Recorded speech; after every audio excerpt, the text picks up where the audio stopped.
मेरा नाम रचना है। मुझे लोन की किस्त भरनी थी, इसीलिए मुझे 2500 की ज़रूरत थी, लेकिन मेरे पास पैसे नहीं थे।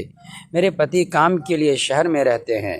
मैंने उन्हें फ़ोन करके बताया, लेकिन उन्होंने कहा कि उनके पास पैसे नहीं है। जब मेरे पति ने कहा कि उनके पास पैसे नहीं है तो मुझे चिंता होने लगी कि अब मैं अपने लोन की किस्त कैसे भरूं। अगर समय पर किस्त नहीं भरी तो पेनल्टी लगेंगी, इसीलिए समय पर किस्त नहीं भरी तो पेनल्टी लगेंगी इसीलिए समय पर किस्त भरना बहुत ज़रूरी था। मुझे एक तकलीफ सूझी और मैं अपनी पड़ोसी के घर गई। मैंने उनसे कहा, मुझे 2500 रुपया की बहुत ज़रूरत है, प्लीज़ मेरी मदद करें, मैं आपके पैसे कुछ दिनों में लौटा दूंगी। तब उन्होंने कहा, रचना सच में मेरे पास पैसे नहीं है, अगर होते तो मैं तुम्हें ज़रूर देती। मैंने थोड़ी मिन्नतें की, लेकिन उन्होंने साफ साफ कह दिया कि सच में उनके पास पैसे नहीं है।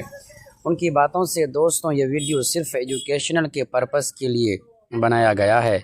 दोस्तों, वीडियो में आगे बढ़ने से पहले वीडियो को लाइक और हमारे चैनल को सब्सक्राइब ज़रूर कर दीजिएगा। दोस्तों, चलते हैं आज की कहानी की तरफ। मुझे समझ आ गया कि वो मेरी कोई मदद नहीं करेगी। ठीक है दीदी, कोई बात नहीं, मैं जाती हूँ, कहकर मैं अपने घर लौट आई। सुबह का समय था, करीब 11:30 बजे होंगे। मैं कपड़े धोए और टेरेस पर कपड़े सुखाने गई। कपड़े सुखाते समय थोड़ी देर बाद अचानक सुनैना दीदी के पति विनोद जी वहां आ गए। मैंने उनसे बात नहीं की, बस एक बार उनकी तरफ देखा। सुनैना दीदी और हमारी छत एक ही थी, हमारे घर एक दूसरे से अटैच थे।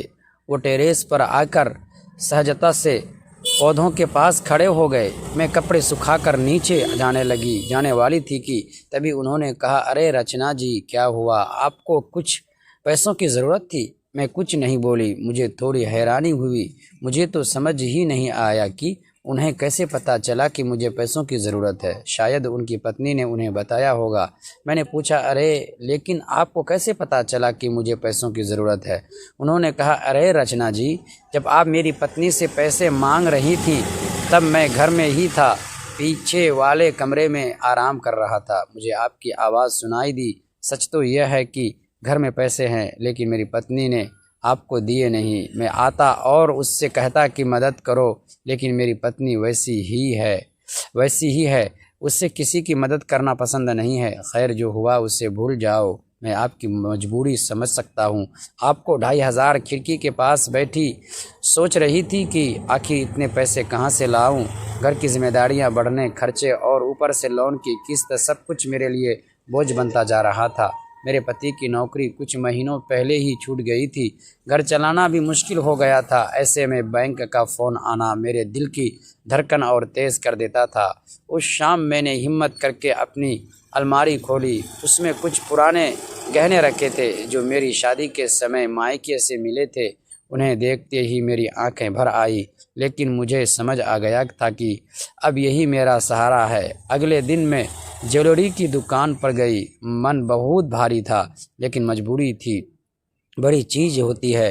गहने बेचकर मुझे जितने पैसे मिले उनसे मैंने बैंक जाकर लोन की किस्त जमा कर दी। जब मैं बैंक से बाहर निकली तो मन में एक अजीब सा सुकून था। मैंने सोचा, ज़िंदगी मुश्किल ज़रूर है, लेकिन हिम्मत और मेहनत से हर परेशानी का रास्ता निकल ही आता है। दोस्तों, अगली पार्ट देखने के लिए प्लीज़ चैनल को सब्सक्राइब ज़रूर कीजिएगा।